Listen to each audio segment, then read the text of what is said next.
2013 Ford Taurus with a steel bid. Move the agenda, Mr. Chair. We've got a motion by Commissioner Schobel, second by Commissioner McBride.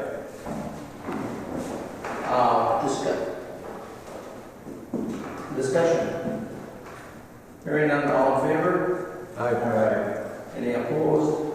Motion is carried. Approved minutes of June 16, 2020, regular meeting. Move. Motion by Commissioner Skoye, Mr. Chair. second by Commissioner Schobel. Discussion. Hearing none, all in favor? Any opposed? Motion is carried. Financial business. Mr. Chair, I'll move on A, B, and C. You want to do the burial too? No, wait. Oh, you'll wait? Okay.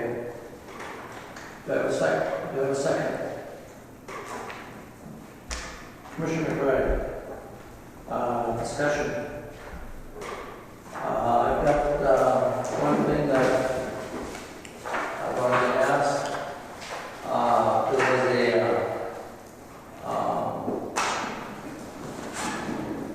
an ambulance bill, transportation to transfer to living.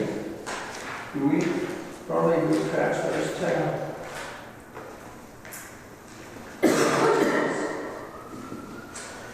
Yes, we do. Would. Okay. Yeah, Mr. Chair, I've noticed that there's been transfers of most month. There's probably one transfer. Yeah. But I'm going to check on that just because I want to make sure that we get charged the right amount. Because we're only paying what's eligible for the eligible costs. Okay. If it was an inmate, and it looks like it definitely came from the jail, so I will double check on that one. Okay, thank you. Or is it a different price if it's, because there's two different transfers, right? One is more life, and one is just a transfer. On what's involved in this transfer? Mr. Chair? What?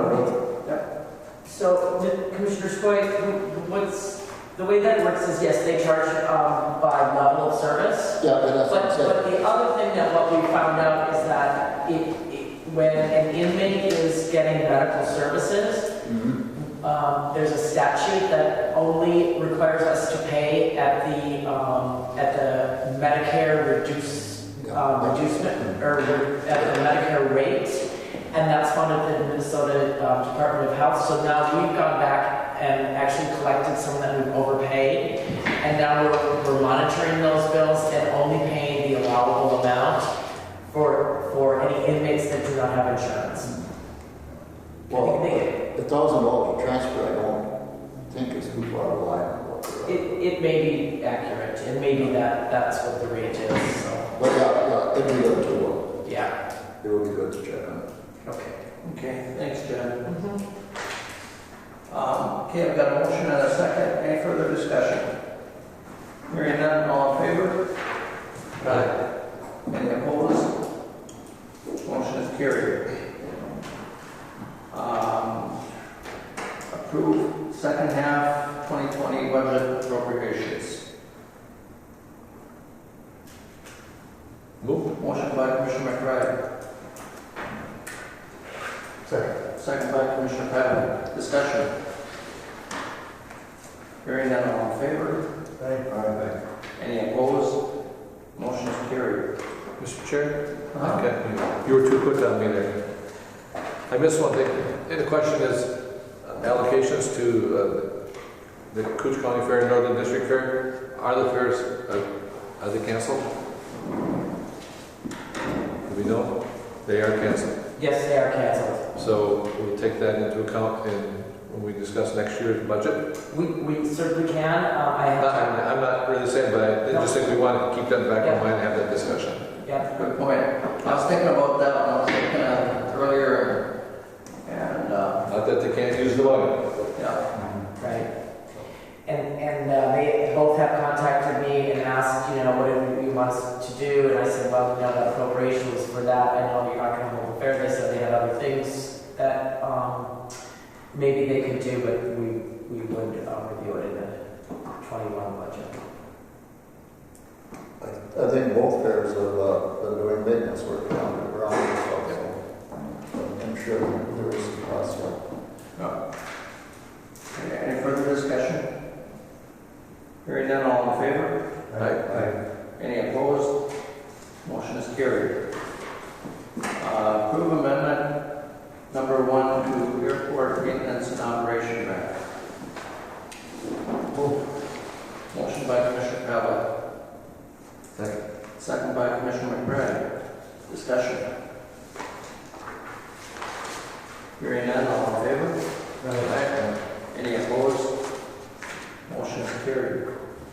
Adopt resolution establishing accounting procedures for airport capital improvement projects. I would move, Mr. Chair, and I'm sure the administration will have a little bit of explanation on some of that. Okay. Motion by Commissioner McBride. Second by Commissioner Pavlik. Discussion. Jeff? Yes, I can certainly Did a lot of work. Yes. fill you in on what we agreed on for the procedure for managing the airport funds. So the airport is going to actually separate these funds into operations and into project funds. They wanted to actually make a third fund for small projects that happen usually on an annual basis and keep this big, large runway project separate. So we'll have a fund for operations, one for small projects, and one for the major projects. So after a lot of meeting and number crunching and working with the auditors, we have come up with a procedure that we think is going to come up with the right numbers for what the county share owes, and also to manage that cash flow from that large project. I see tomorrow there's like a $1.9 million that's going out to Uland. The county will be splitting that cash flow, but then when the receipts come in, we'll also be splitting that. So what's going to happen is we are, the next motion, we are going to repay half of the fund balance deficit. There's some accounting error, I don't know if they were errors, but there's some different accounting we wanted to make sure that the city and the county had both contributed exactly the same. The city was short a little bit, so that's going to be taken care of in the month of June. And also, they did not make their first half appropriation yet for operations and capital improvements like we have, so they're going to make that payment in June as well. At the end of June, those balances, all of those activities will be moved into the 3 new funds, and then we'll reconcile again that short fund balance as of June 30th, and hopefully carry a 0 fund balance for the terminal project, because we will also be sharing in revenues. So the operations will stay the same. Will be 2 appropriations a year, but that account will be reconciled at the end of each year. And any shortages will be put in, or overages be given back to the county, and then we'll maintain just that project fund to really track. So we both felt that this procedure makes sense. We'll share in expenses, but we're also sharing in all of the revenues as well. So even though we're going to have some large payments, there's large reimbursements coming in as well. And I talked to Kyra, and she said those are taking about 3 weeks. So I'm hoping that this will help the city with their cash flow, and we'll be able to get a better handle on exactly what how those airport funds are being used in terms of either operations or capital improvements. So the City of International Falls actually drafted this resolution about the procedure. I made some changes for the county, but this pretty clearly spells out the procedures, and it does not really have any effect at all on the airport agreement, because that's a whole separate. We're not changing the airport agreement in this. resolution. So you're comfortable with it? I'm very comfortable with it. Any further discussion? Well, again, we did an awful lot of work on this, and there's a lot of misconceptions going on between the city and county members this year with this project. As we found out over the past few years. So again, like, we need the county to be able to have a better hand on the city is producing as far as paperwork. So Yeah. I think it's a good exercise for. And I'll go to the airport meeting tomorrow to talk about it. Any further discussion? Hearing none, all in favor? Aye. Any opposed? Motion is carried. Approved payment of airport deficit fund balance. So I want to talk a little bit about this if I could. The fund balance as of December 31st was 1.8 million. Half of our share is 931,000. Although the city of International Falls, after we reconciled back to actually 2008 to make sure all of the revenues matched up, they found some things that were actually the city did contribute that were posted into the wrong account. So the auditors made some adjustments. I went through all of these very carefully with Brad. The net amount is $120,287. They are going to deposit that into that fund balance. Actually, I think it's going to be approved at their next meeting. And then they're also going to deposit their first half of about $265,000. We'll clear up this fund balance deficit in June, depending on how many payments. There will be another fund balance deficit in June that we're going to have to reconcile, and then we'll pay actual payments from then on. But now, I don't want to mislead you to think that this $930,000 that we're paying, part of that is going to be reimbursed to us as those grant funds come in.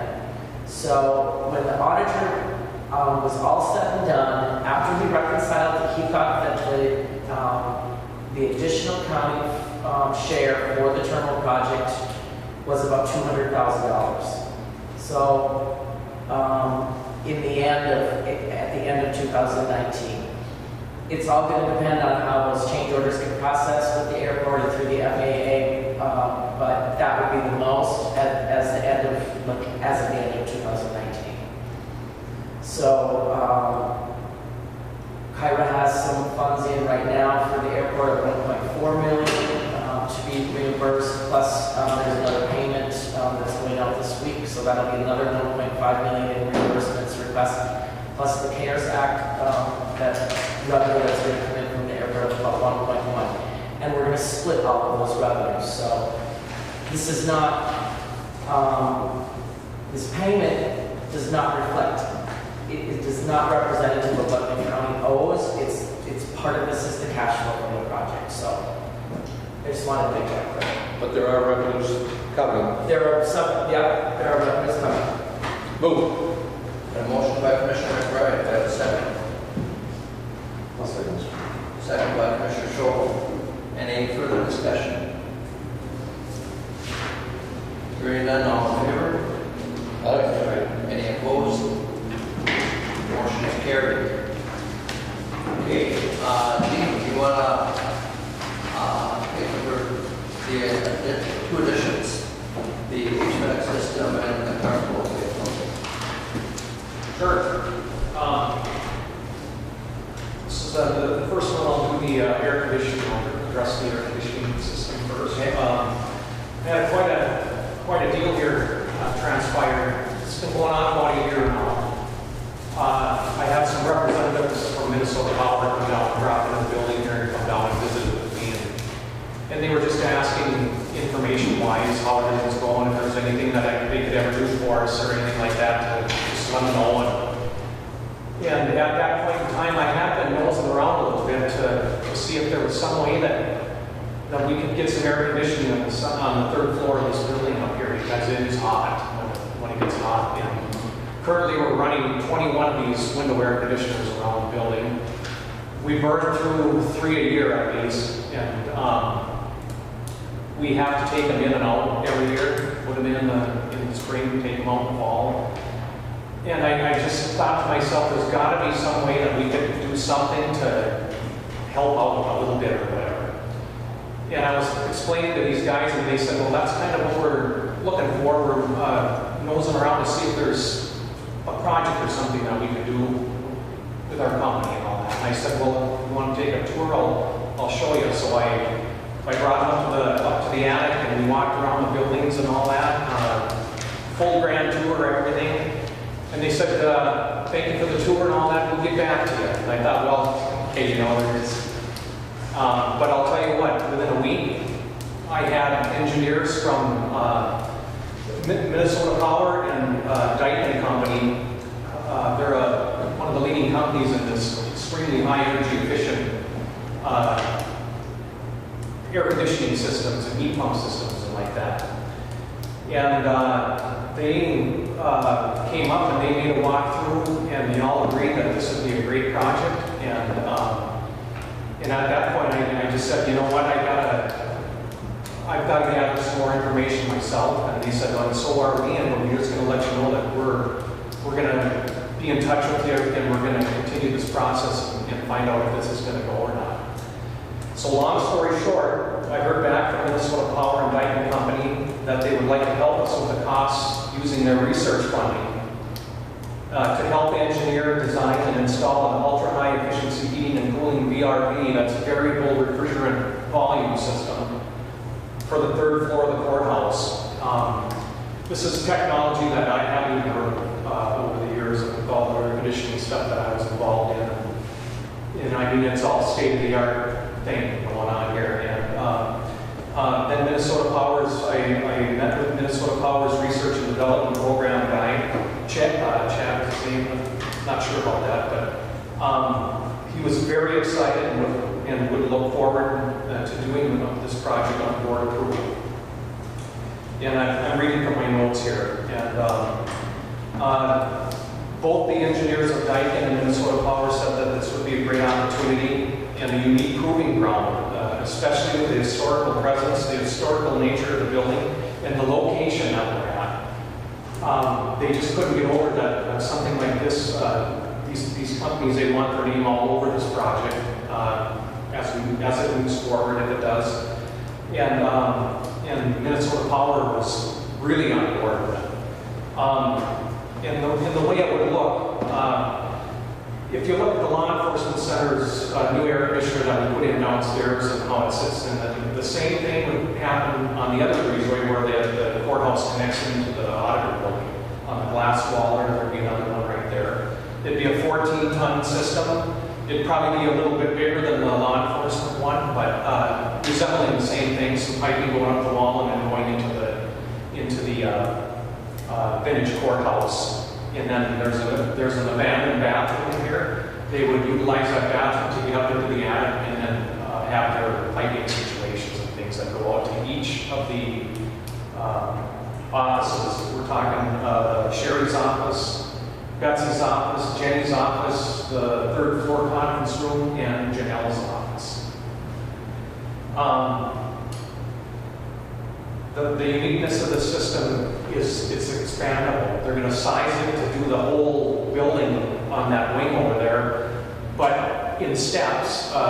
We can do the third floor, and then maybe over the course of time, in 5, 8, 10 years time, you could do the next floor below, the second floor, and you can keep adding to the system without even touching a thing. It's all engineered, sized, and when it's built and turned on, it'll adapt and accommodate the expansion of the other floors right on down to the bottom floor. So I thought that was neat. What to expect, I already told you that, by the glass area, the attic, there'll be some equipment and stuff up in the attic, and then each of the office spaces would have the column like a Scott that would hang from the ceiling, and it's perfect for historical buildings because there's no demolition to be done or anything like that. It's very small, very minute, a few holes here and there that these things cover to drop the pipe through, and they look good. They're not a big clumsy apparatus that hangs on the wall or anything like that. So they're very decorative and they hang up tight to the ceiling. So The benefits to it, number one, you're going to eliminate 5 of the inefficient window ACs that are going on right now. 5 of them will be eliminated.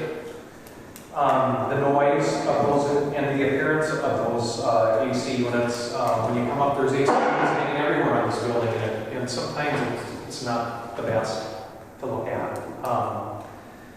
Also, the system would be its dehumidification. It would take the air out of or the moisture out of the air, and that's harmful for historic buildings and things with a lot of moisture.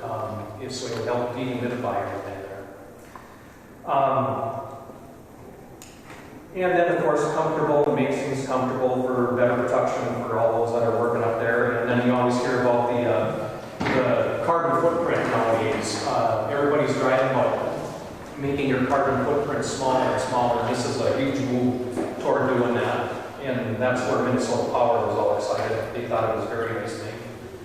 And the agreement to do all this, at the end of the project, if we were to move ahead, they want to come back and help them do a story at the end of this and to be able to showcase the system to other people that are interested in looking at it. And I got to believe that Minnesota Power is involved in Dyke, and they're going to come up with quite a spiel, so to speak, on how everything progressed, how it manifested from start to beginning, and make a big story about it. And Koochiching County would be great front and center on that. So, funding, you're going to want to know what is all this going to cost. Yeah, the actual price tag on the system is about they're figuring at least around $80,000, and I currently have budgeted in my complex budget $20,000, and that's what opened up the conversation when they asked me downstairs whether this was even a doable project or not, as they wanted to know if I had any money to kick in. And I said, well, that would all depend on the Board of Commissioners, but I did have $20,000 budgeted for some AC work this year somewhere. Whether it was going to be a conventional style system where we could maybe buy some equipment one year and then just store it and then maybe address it again next year to maybe install or whatever. So anyway, I do have $20,000 budgeted at this point. Minnesota Power said that they will contribute the additional $60,000. Nothing attached, no strings attached. And the way it would work is Koochiching County, Minnesota Power will pay Koochiching County $60,000 right up front, so that then we can, when the contractors come in and do their jobs, we would pay the contractors for their jobs because we own the property, they said is how it would work. No payback. I asked right away, I said, are we going to be paying these funds back in a given amount of time or whatever? They said, no, there's nothing attached here other than the fact that we want to do the story when it's all done. Because of the location, because of the historic building, and like that. That's what they should be driving at also.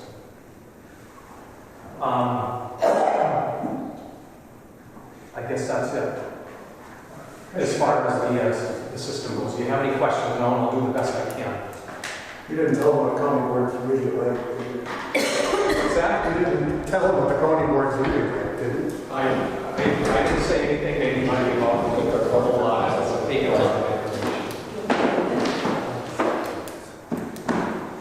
only question being, we went through this entire process to restore all this to the way it was back at the time. And the Minnesota Historical Society required if we do anything that they be contacted and notified so that they can see what it is and meets their criteria. So I mean, I think the project sounds great. We definitely need to at least notify the historical group and make sure they're okay with everything. Sure. I don't know why they wouldn't be. It doesn't sound like we're making any big altercation. Anytime we do anything that's a physical change, they want to be notified. Yeah. And we promised that we would. That's why we got our money to review all this. Sure. Mr. Chair, if I may add, we already did contact them, and I worked with the gal, and she was fine. She was great with it. Yeah, but she does want something in writing, so we'll follow up with something in writing. So we got to press. So they've got it. I also have to believe that while there is some moisture, it's going to be better for the preservation of the building. That's what they expressed that as well, and that's why this project really appeared, they were attracted. Well, I told him to move. Okay, I've got a motion by Commissioner Conlon, do I have a second? I'll say, Mr. Chair. Second by Commissioner Schobel. Sounds great. Quite a deal. I think it's fantastic. With a system like that being, and reduction of several air conditioners, there could be a possibility of some savings on electricity. Yeah, the other side of this, it's a heat pump too, so it's going to do some heating in the early springs and early falls. Yep. And right now, we're dealing with space heaters. When this happens, everybody's plugging space heaters in and kicking the circuits and everything else. So it would eliminate that, and that's where this carbon footprint thing comes in. Now we start to get on all cylinders as far as cost savings with not only electricity, but with heating, and it just goes on and on and on. Sounds like a good deal. So, were they surprised that something in northern Minnesota would need air conditioning? That's what I'm going to tell them the next time. They're waiting to hear, by the way, after this meeting. I'm going to be calling somebody down there. And I'm going to say, well, just think you're going to possibly have the opportunity to help cool the icebox in the nation. Any further discussion? Mr. Chair, it looks like we have some distinguished guests here. Yes. Welcome. We have a full jury. We're guilty. Looks like a full jury and then some almost. But, Welcome, everybody. sounds great. Okay, any further discussion on that? Brandon, all in favor? Aye. Any opposed? Motion is carried. Thank you. Okay, now for the card. Thank you. I've got one more item. This is the IT server. Oh, yeah. IT server. This is Jackie's server room down in her office space. When the engineers and everybody were here, and I was giving them the tour, we went down into, they wanted to know about, apparently this is a common thing, but overheating of what do you call them, Jackie? Computer room or whatever. Server room. And so I showed them the server room when Jackie was there, and they looked in there a little bit, and right now Jackie has what we consider a swamp cooler that's cooling that space in there. It's a cooling unit that uses water continually. I mean, it flushes with water, and that's what does the cooling, and it uses a lot of water. It's running almost non-stop on the hotter days that we have. To keep her room, she's got to have her room at 70 degrees, isn't it? 68 preferably. So the engineers looked at that and they did some work on that respect too, and they came up with the fact that there's a split pack unit that you could put in there, eliminating the water. Water in the server room was not good at all, and Jackie will tell you that. And so we can eliminate that unit altogether, a split pack system on the wall, and a condenser outside hanging off the building. On the back side where all the equipment and stuff is, the big chiller and all that, we would be sitting right there with that. But Jackie would have full control of her room as far as monitoring it. She could watch it from her smartphone when she's out and about to be able to make sure everything's good. And it's good for, it's rated for 40 degrees below zero. They know it'll go better than that, but they've rated it at 40. So it'll work at 40 below as far as cooling or heating or whatever that states. And this is an expense over and above the other. And I can tell you that being as though it sounds like we're going to move ahead with the phase of putting the air conditioning in the third floor. One of my budget I have in the budget for this year was to try a split pack. I was going to do it downstairs, one of like the land and forest office. I had allowed $7,500 on my budget this year to do one of those. And so I think for funding wise, we could take that $7,500 and swing it toward Jackie's IT room. And you know what, I don't know the exact cost. I know it's going to be around that, maybe pushing 10 grand. And I do have some other funds available in my budget that I can chisel here and there to top it off if I have to. Jackie would really like to have it, and I know the Dyken company would like to have their unit on the wall as well. So I guess funding wise, I had 75 covered for a first foot pad. It's not going to go in downstairs because I think over the course of time, the function of picking that space up with the main frame unit will be there. So I think we could swing in a different direction with the funds to do something to get rid of the water in the server room is what scares me. And the ability to monitor her room when she's anywhere. But just for clarification, the 7,500 you're talking about is separate from the 20,000. Correct, correct, yeah. So it's in your budget. It's in my budget, yeah. I'll move on. Got a motion by Commissioner Pavlik, I'll second. second by Commissioner Swire.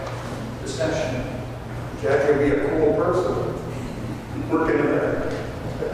With this being potentially and Jackie could potentially save on maintenance of some of the electrical equipment, some of the IT equipment. Well, Jackie's space is only going to get more. She's going to continue to have more and more and more of that equipment in her, and from then on, it's the water in the server room and the water that it takes to run it is huge. Yeah, like Commissioner Pavlik has said before, I don't think we've said no about Jackie yet, so. She's not asked, but she had nothing to do with it. She's a beneficiary. She's the beneficiary. Okay, any further discussion? Hearing none, all in favor? Aye. Any opposed? Motion is carried. Thank you. Thank you. Okay, now Carpool, yeah.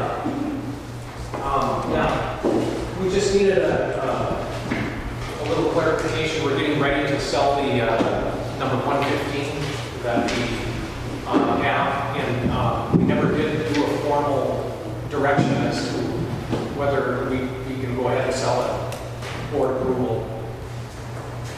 Move. Got a motion by Commissioner Pavlik. And we're going to offer it to the county, by the way, as we explained. Offer to the county. Second by Commissioner Showboat. Discussion. Hearing none, all in favor? Aye. Any opposed? Motion is carried. Thank you, Dean. Thanks.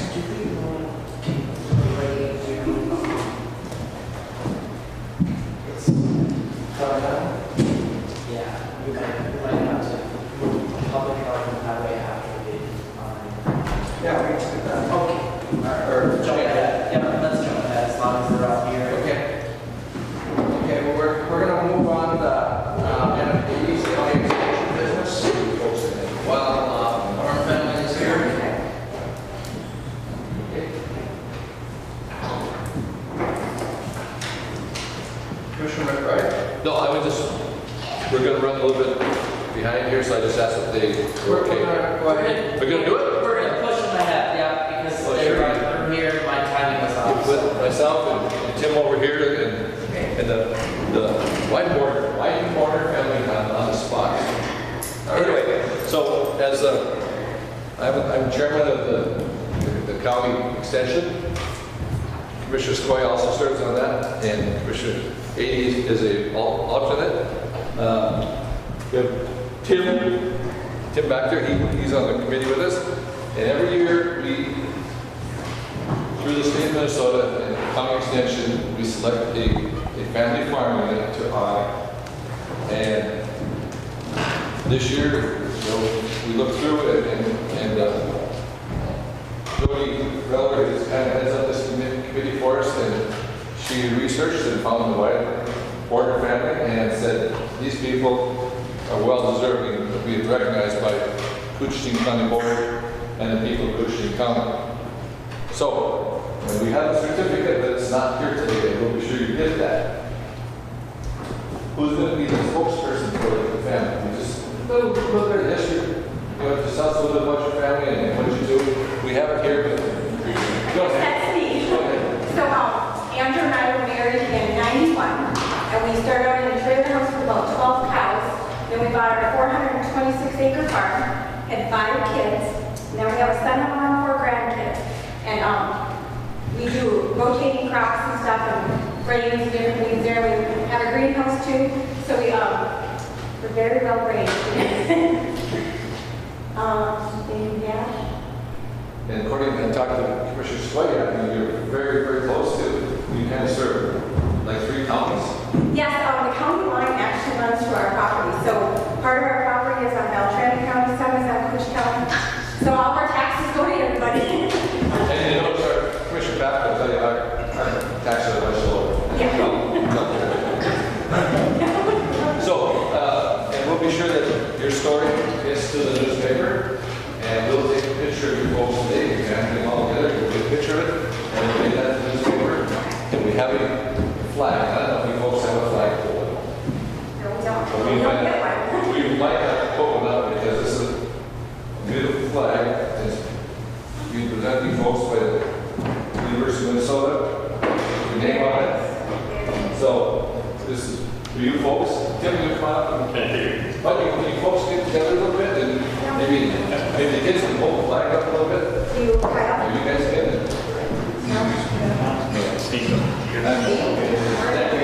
Yeah. This is a moment. You better do it. I'll go over here. I'll stand by this little guy here.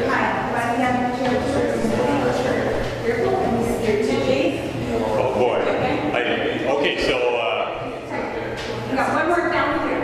Oh, Here, there.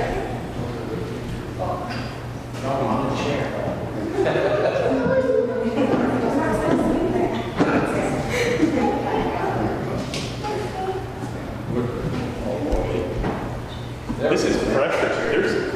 This is a big group. This is 3 generations. Okay, everyone look up here. Say cheese. One more, say Koochiching County. Koochiching County. Hey, perfect. Thank you so much.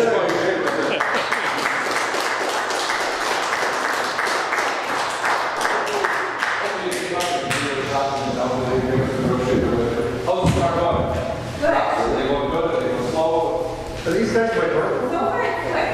The greenhouse is close 3 weeks early. So Well, I was just telling Commissioner Sway a little bit ago that I stopped and made some corn on the top with marijuana, and there's a big sign about the corn shortage throughout the whole nation. Wow. Florida went early, and the rest of the nation went cool. I put it on the home that the demand doesn't seem to be there. It's $1.40 for a ear of corn. So you should plant corn. Yep. We got corn planted farmers market. You did? Yes. All right, so folks, thank you for driving up. And thank you. Thank you for talking. And if Carol was here tonight, she could personally attest to, she's a frequent visitor to the greenhouse. Oh, yes. Yep. Keep an eye on your county commissioner first, anyway. Wayne's a good guy, though. We have to keep an eye on him. We got that certificate that we'll be sure that we get to you folks. Okay, thank you very much. And then also, don't they have an invitation to Farm Fest we're going to have this year? Fire Fest has been canceled. Yeah. Which would normally you'd have a invitation to that, and county would cover your costs for that. It's too bad it's been canceled, so maybe we'll work on something for next year if you can make the plans. Okay, sounds good. Thank you. Bye, everybody. Bye-bye.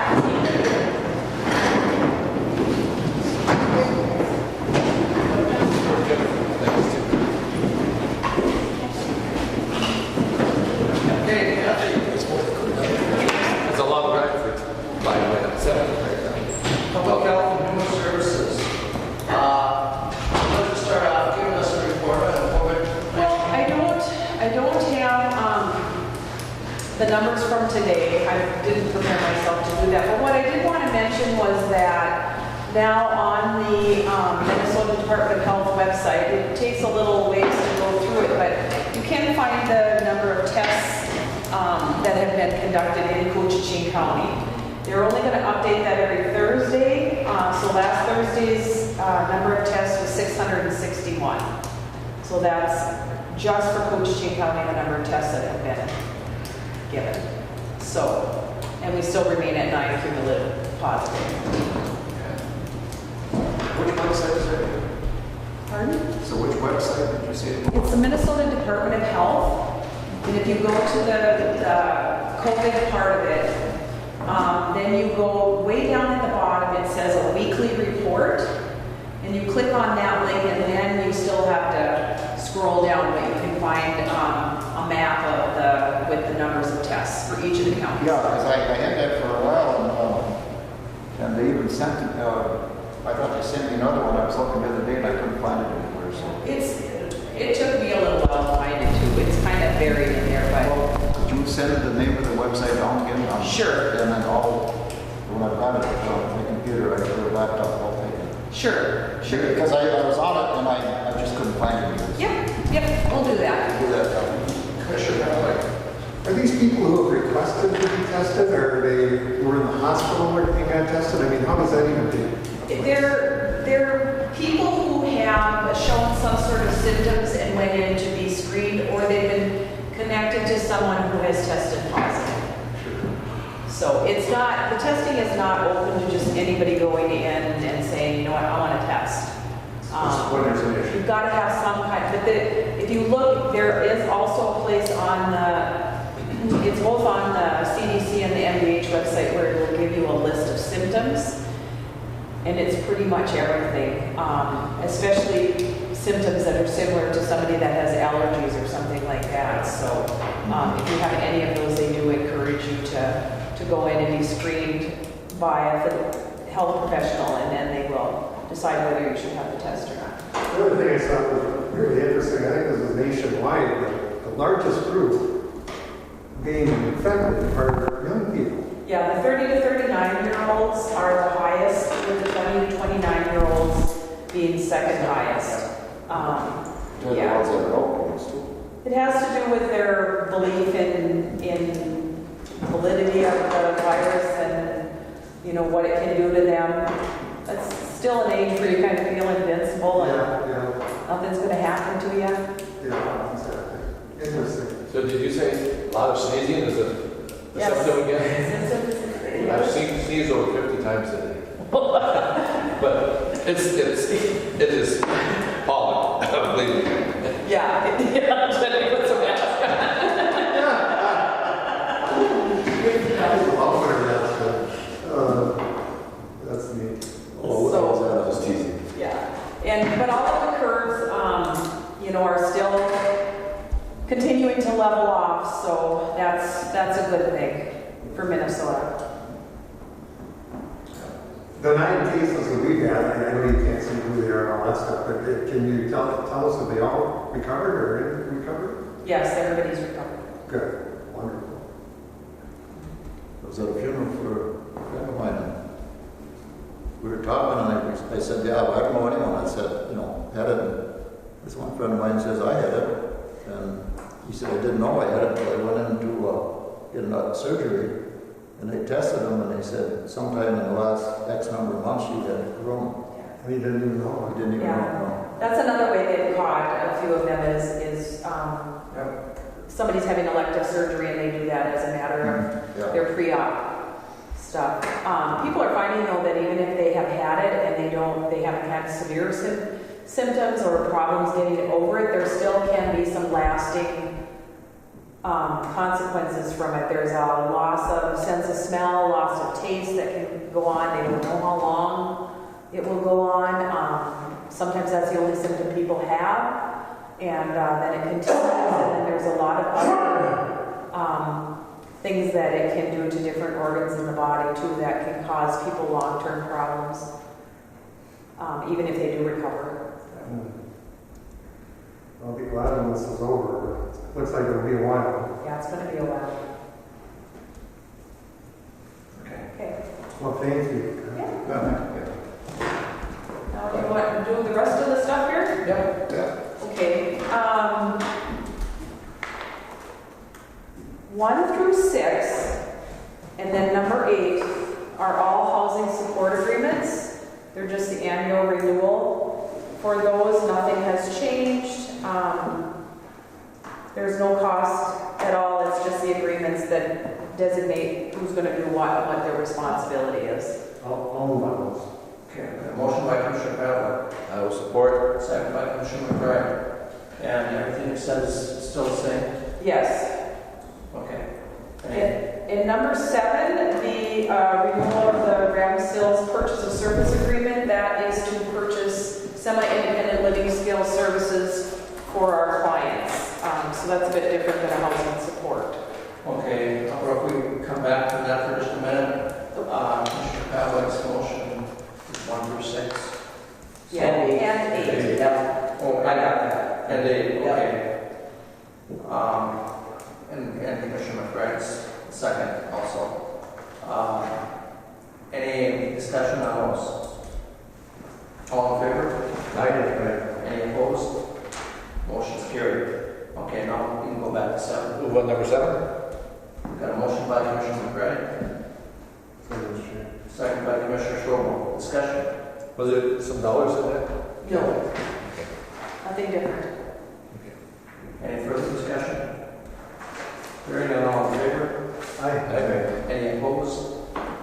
Motion's carried. Okay, number 9. And number 9 is the delegation agreement between the Community Health Board, the Tri-County Community Health Board and Koochiching County. This agreement was done before with all 3 of the counties together. Now they've separated out so that each of the Aiken, Itasca, and Koochiching County have their own separate agreement that just designates again our responsibilities and who does what and all of that. It hasn't really changed other than that. There's one with each county now instead of just one for all 3 counties.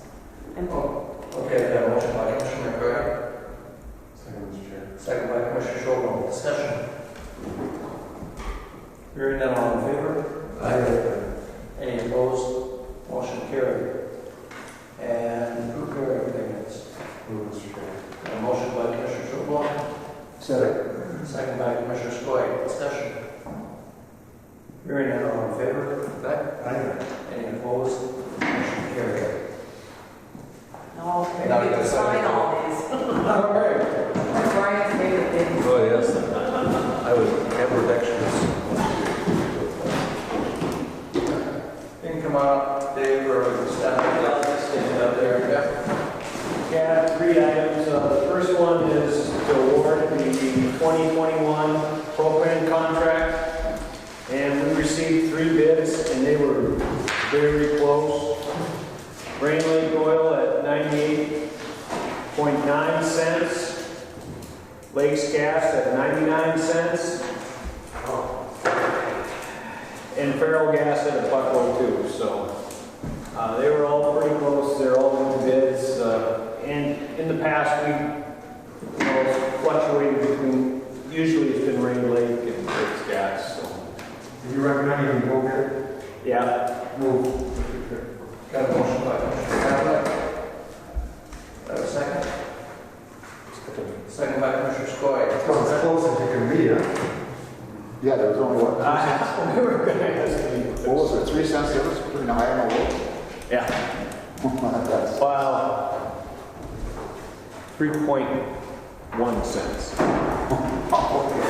yeah. There was only a tenth of a cent. Dave, Mr. Chair, is that even delivery of propane down to North or to Sylvia? Or? That's good, that's a pretty good price. All compared to what we used to. Any further discussion? Hearing none, all in favor? Aye. Any opposed? Motion's carried. The next, we went out for bids. Last year, we had some underground tank removals, and when we were in Birchdale, we found another tank, and it was an unleaded fuel storage tank, and it had product in it and groundwater, and so we had to report that to the Minnesota duty officer, and now we have to follow up with some soil sampling. So we went out, 4 bids on it. We got 2 bids. This will get funded 90% from the Petro Fund. So we went out for bids. We got two. We got Millsop at Associates at $8,540.50 and WCEC at $10,519.75. WCEC is down in the southern part of the state, so, but otherwise they were pretty close. So we would recommend we just go through Millsop and award it and get the investigation done. And this is just for the investigation of the, it doesn't, you know, if we have to clean up something, it doesn't include that. You know, any outstanding debt that we incur should come from environmental services, really. It's bad, so everywhere. Yeah, it's very Well, it's just my thought. Well, I'll move on the bid, I guess. Second. Okay, we'll move by Commissioner Skoye, second by Commissioner Capella. Any further discussion?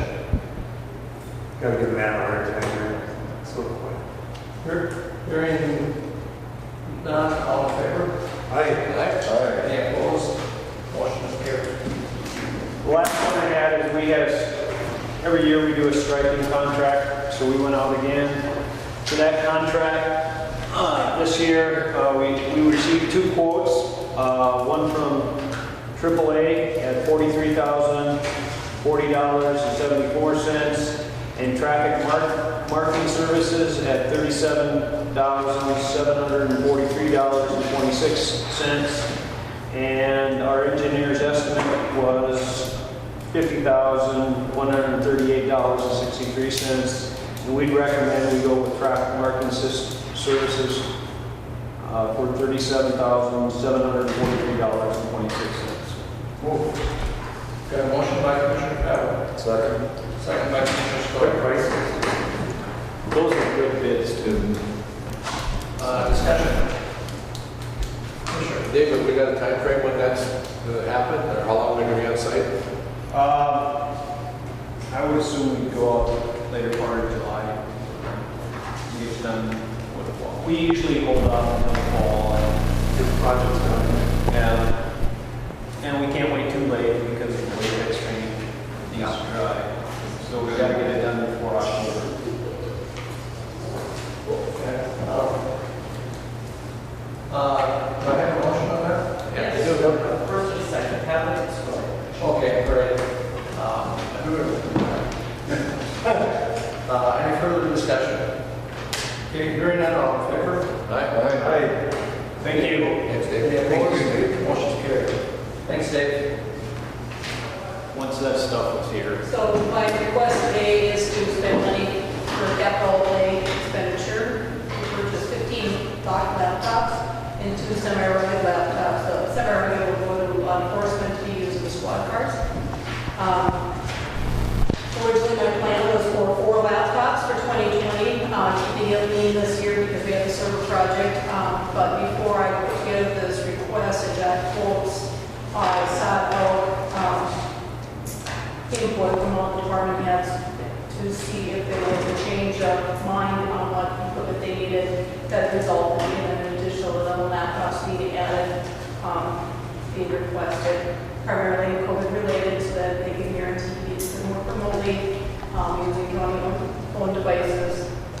We certainly learned that the social workers who already had laptops and people like Jenny, it was much easier to get up and go and work from home. So that's the intent of most of this. I did not plan for this in my budget, but I do have excess funds. We have a mobile appraisal project that I budgeted $1,000 for. That project got canceled due to issues with the contractor. It was an emphasis-driven project. So I do have extra money budgeted in capital outlay that I would like to use to make this purchase. The other thing I want to mention is this purchase could very likely, most of it will be CARES eligible reimbursement, so we might spend money now and get it back later. At least I'm estimating $19,600 of it will be eligible for reimbursement. Wishes of the board? Motion by Jason,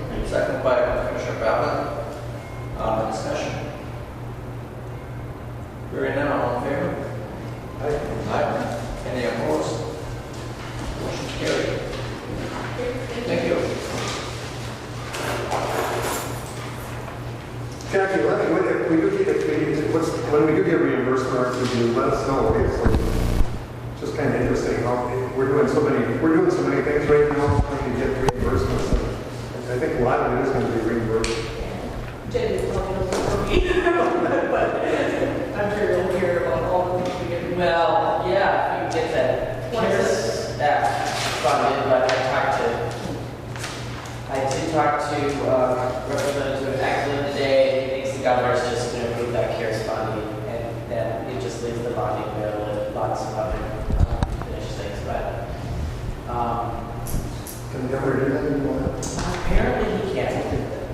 Yeah, that's what I read from the agency, is that they're anticipating the governor will Yes. use executive authority to do that, and then use the Senate's proposal. Since they've already agreed to. Without some action, I mean, the money's lost every week. Yeah. That would be very sad. Yeah. Yes. Was that the CARES Act? Yes. Okay, thank you. All right. Thanks, Jack. Thank you, John. Okay, Matt.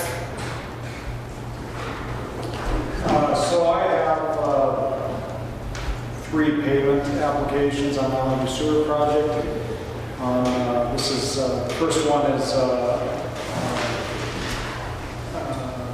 payment request number 20 on contract A, which is Wagner's. The total amount due less than 5% retainage, contract A for work period ending April 30th is $72,600.90. And I would recommend approval of that payout.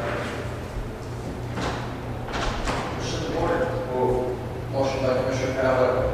Second, Mr. Chair. Second by Commissioner Schobel. Discussion. Hearing none, all in favor? Aye. Any opposed? Motion is carried. So the next one is pay application number 21. Again, the total amount due less than 5% retainage. This is on contract A again on Wagner, and this is for work period ending May 31st, so this month of May. The total for the work that they completed is $85,037.64, and I would recommend moving forward with payment of that. Move. Motion by Commissioner Pavlik. Second by Commissioner Schobel. Discussion. Hearing none, all in favor? Aye. Any opposed? Motion is carried. So the third pay application is for Utility Systems of America, contract B.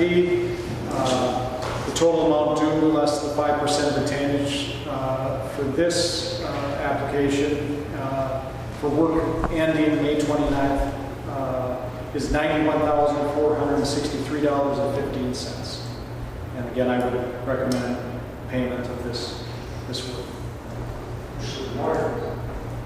Question, we're still going to hold 5%? Yes, we have 5% retainage on all contracts throughout the project. And you're satisfied then that we're...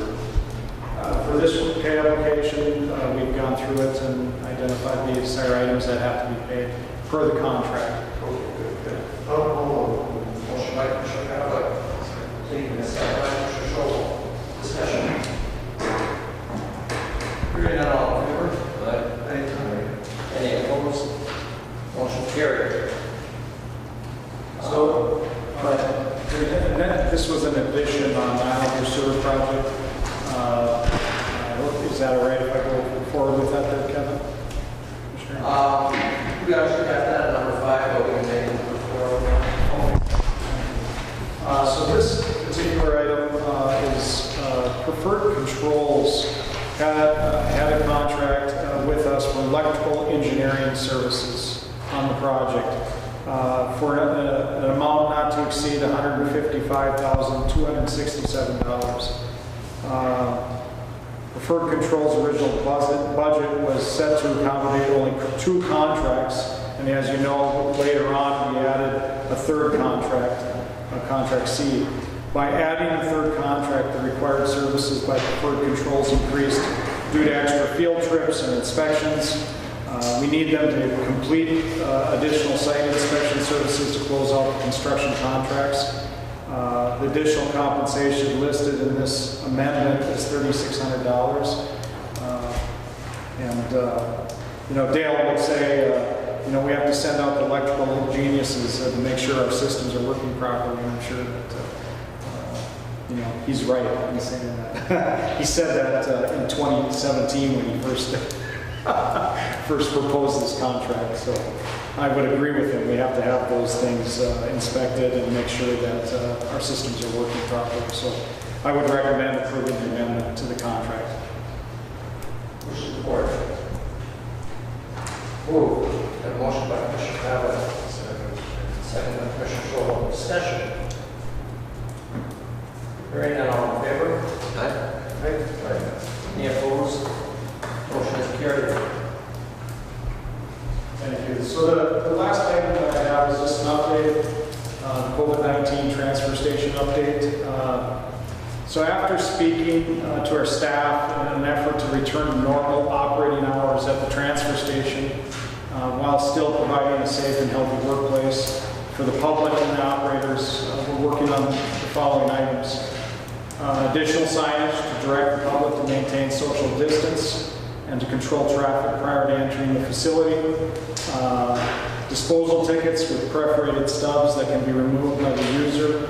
Operators will not be punching tickets, and we've already implemented that on the 2-yard tickets, the green tickets. But we're also planning to implement that on the red tickets, and I'll have a little more discussion on that. We're installing 4 shield locations within our facility that will be located at key locations for public service and payment. We're installing 4 ticket boxes within the facility near those shield locations. Personal face shields for use as needed by our operators. Operators will continue to wear masks when serving the public. Operators will maintain 6 feet of social distance if possible, and if not, use the shields. Continue working on improvements and longer-term plans for a scale booth and waste disposal. The transfer station will return to normal operating hours after the improvements have been installed, which we hope will be within the next week. We will advertise as necessary when we return to normal operating hours. The normal operating hours are Monday through Friday, 9 to 4, open to the public, and then Saturday, 9 to 1. Once we return to normal operating hours, I think it would be time to place the 1-yard red tickets back into circulation, but we'll still be encouraging the public to make fewer trips by bringing larger loads. So we'll continue to encourage that, but I know we've received a few complaints about not having those red tickets in circulation. It's challenging for those people that have a tough time in a short period of time collecting more garbage. So, but any questions, I guess? Matt, what did you say your goal is, the date? So we're hoping that within a week time we'll get our main improvements done. And so we're hoping by next week we'll get up to a regular schedule, but I won't do it until we have everything in place. We're still working on some longer term improvements, and we'll continue to monitor this as we go along. Who knows how this will all transpire, just like COVID-19. We don't know how that's all going to shake out, but I think with these improvements we'll ensure the right conditions for our employees and for the public.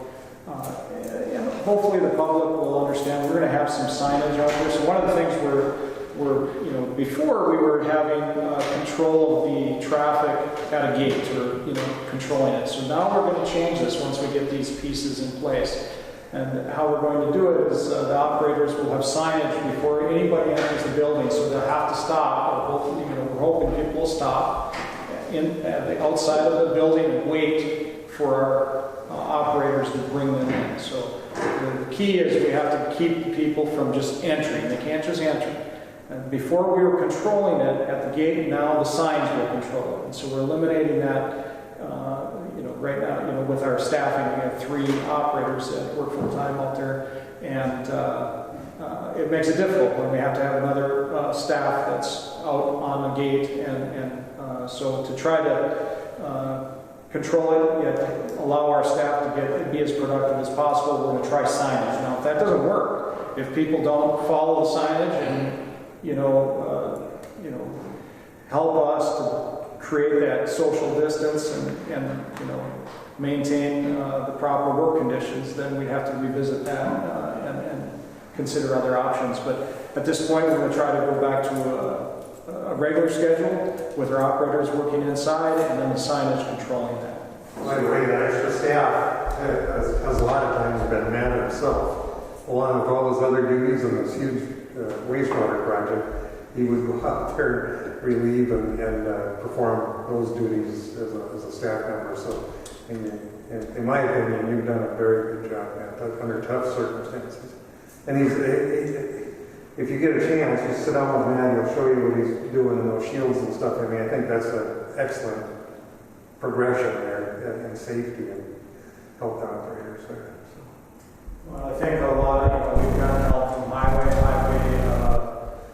provided us some of their part-time workers for some of the things that were that needed to be done, and we've gotten help from a lot of different, county, all offices have worked together to help us in some of those issues. In addition, we have ODC now has returned on their regular schedule to help us with recycling, which has helped tremendously. We still don't, we have Keith from Sense to Serve working on recycling, although his crews are not back yet, but we'll just continue to monitor that and look at that as a bonus. But I think this will free up our operators to continue to work, and as long as people follow the signage and maintain their distance, it should work. So. Right now, Matt, you said you're not taking any of the red tickets all?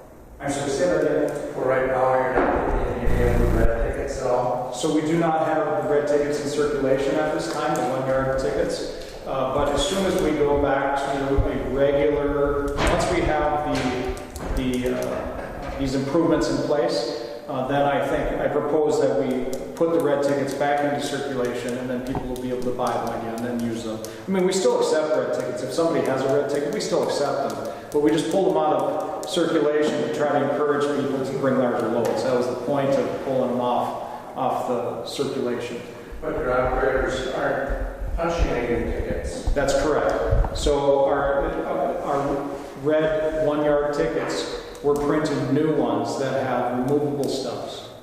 And so as part of this plan, we're going to have these ticket boxes or collection boxes that will be attached or near our shields, the 4 shields that we're going to have throughout the facility. And then the operator will direct the customer to place whatever number of stubs needed to be placed into the box. They'll direct them to place them into the box, and if they have to be closer to inspect that, they'll be behind a shield to see that they're placing the right amount into the collection boxes. And this is something new. We've never done this before, and we have 4 different sites where the operators can do that at. We had to put them in several locations because we never know where a person's going to end up going, because there's a lot of different waste with a lot of different charges. So we have one at the demo deck on the outside, and these are movable shields that will be, Dean's helping us with it, and he's doing a great job of designing and helping us get this taken care of. But yeah, one on the demo deck, and then we'll have 3 inside, one near the existing inside office, and then 2 more, one on each side of the pit, on either side of the pit. And so those shields will also provide, if someone gets too close, it'll allow our operator to slide behind. Well, you're getting too close, and then they can slide behind a shield and actually, maintain that barrier if necessary. So, it's a work in progress. We're going to see how this goes, and have to adjust if things require adjustment. But we're hoping that the signage and the public will respect those signs and wait their turn outside of the building without us having to have a person out there stopping. And this is a way to get us back to regular hours and have, be able to utilize our existing staff without adding additional staff. Okay. Matt, I just want to say something. I mean, I really appreciate having the dumpster outside. Since COVID started, I mean, I've tried to stockpile, but being recyclable and stuff, I've only made 2 trips there. And it was really nice. All we did was, garbage there, glass there. Everything else, I can go to the canisters in town and get rid of. It's just the glass and the garbage. And after 4 or 5 weeks of the garbage in the garage, although it's only maybe 2 bags, the dogs get curious. And maybe the bears will too. They were on the deck the other night, so. What were? They took the bird feeders. So, I mean, I really like just going up there, handing my ticket in, not even going in the building, and turning around and leaving. So with a person at a gate, we could do that because we assess the load and know what needs to be charged for that load. The way that we're going now, the assessment is going to happen within the building.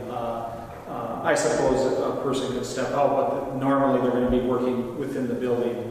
And normally I just have my garbage bags and I carry them. Right. And we're going to try to avoid that. I mean, we're not in this particular situation. People would stay in their vehicles until such time as the operator asks them to come in.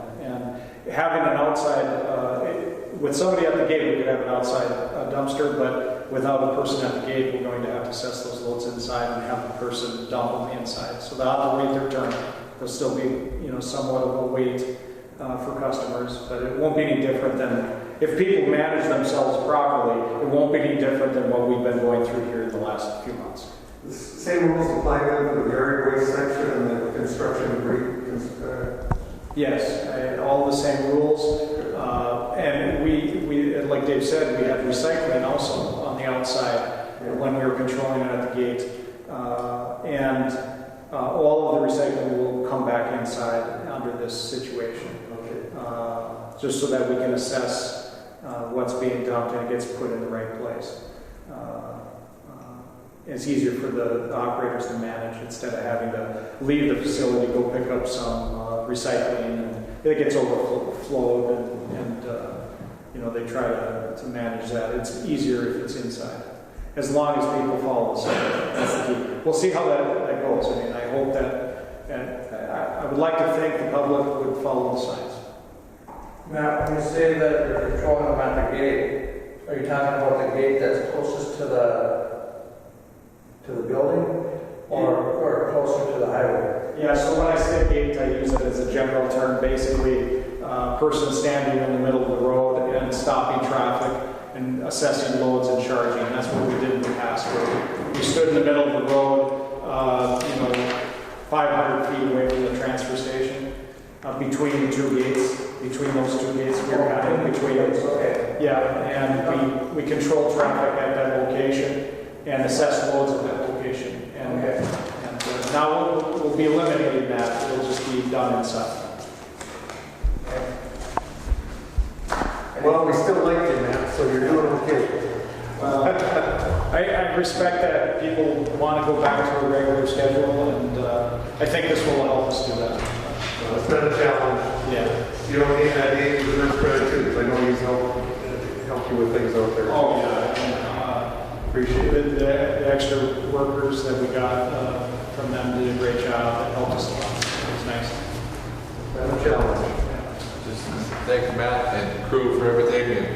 And I know to a point, some of us commissioners, kind of like me, have been kind of a pain to you sometimes, and kind of, find, because the public has really been, it's one of the areas where this COVID has really impacted the public the way that they normally expect to do business with county. And it's been a big change, and been a learning experience for us and for public.